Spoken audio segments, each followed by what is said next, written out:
Good morning. Happy New Year. On today's episode of Morning Minutes, we're going to talk about the fastest way to grow the value of your commercial property. So stay tuned.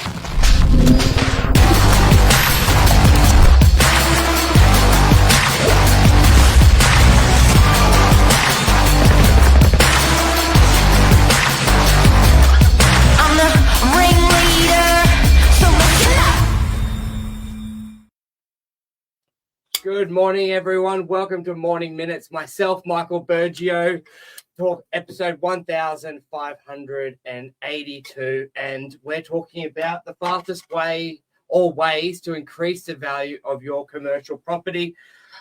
I thought it was a good time to do it at the start of a new year, looking forward. Now, what we're going to go through in today's episode is one of the reasons why I love commercial property, especially compared to residential. A lot of the time with residential property, the value of your property is determined by how the overall market is going. And that's why the common asked question when a real estate agent or people around a barbecue is, how's the property market going? Because that owner knows if they say good, then typically they're making money, they've made money in their residential property, and there's not much they can do to really impact that price. Of course, you can make sure the presentation is amazing, new kitchens, new bathrooms, painting and carpet. But once you've done those value adds, what more can you really do? So that's why I love commercial property, and let's get into it. The number one way to increase the value of your commercial asset is increasing the lease terms and the rental amount for the commercial property.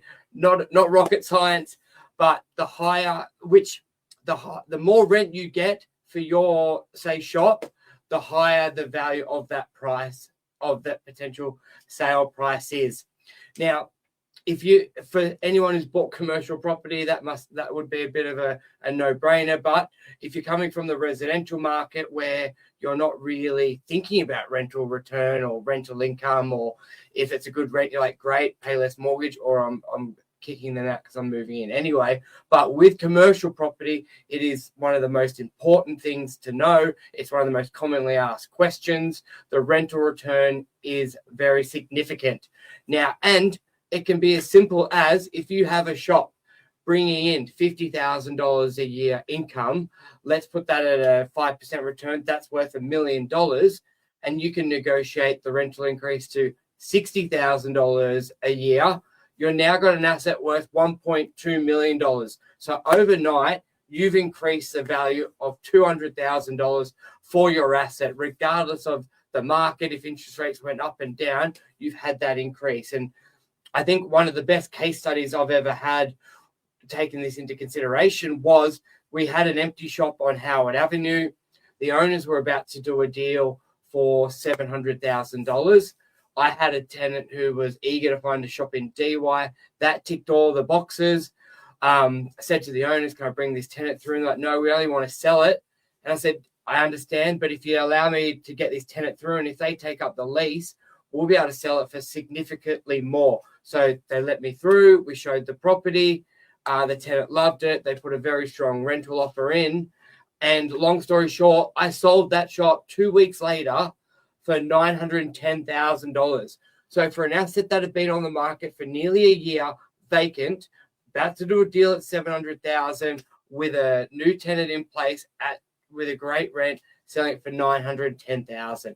And you can do that yourself if you own a commercial property. You can have that rental negotiations with your tenant.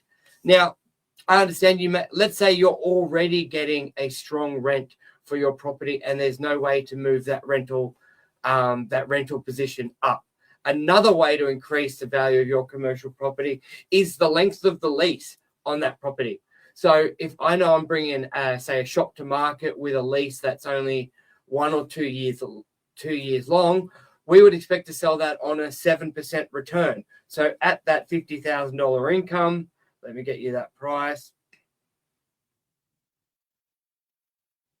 that's $700,000 that asset would sell for. But if I can negotiate a 5-year lease, a 10-year lease, we can sometimes see strata assets sell on a 5% yield with a long lease, and now your value is up to $1 million.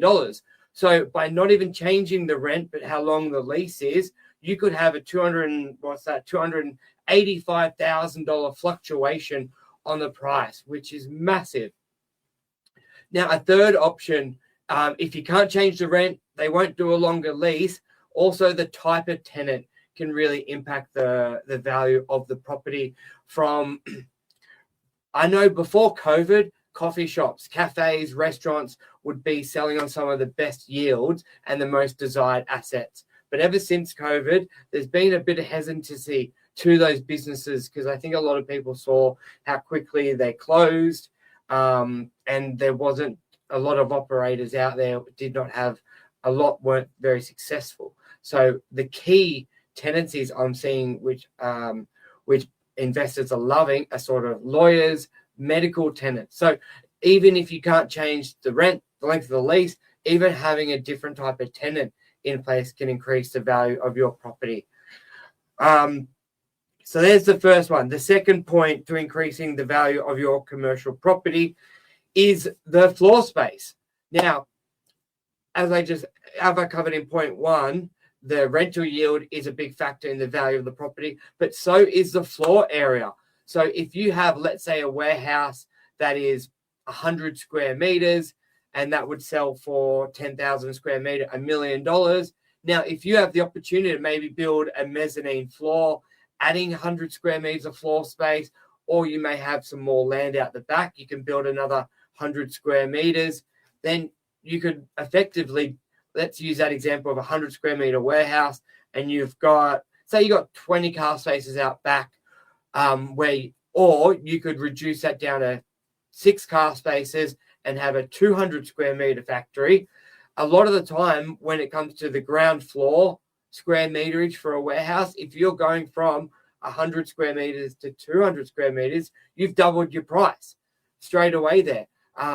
When you're building additional floors like mezzanines, it's sometimes not the exact same as doubling the price. And the reason because even though you're gaining floor space, you are losing height in that example. And there are a lot of businesses that would have a smaller floor space but would prefer height. So that's another big way of increasing the value of your commercial space, of your commercial property, the floor spacing. Now, just the third one before I wrap up. I'm running solo today, so don't have Mark to bounce some ideas off. But planning and zoning controls and approvals for your property. So let's say you can't increase the rent of your property, you can't increase the floor space of the existing building, but it's a freestanding property. You may be able to get an approval to build a second dwelling, or you may have an approval to build 3 stories on your block.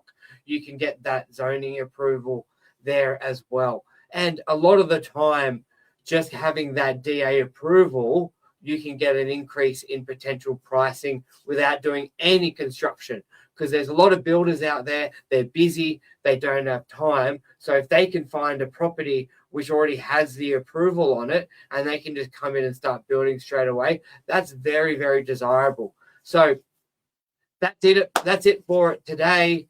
If you have any questions, or you would like myself to do an analysis of your commercial property to see where you could potentially increase the value, either rent, square meterage, or planning controls, feel free to reach out to me anytime. It's been a pleasure. Thank you very much.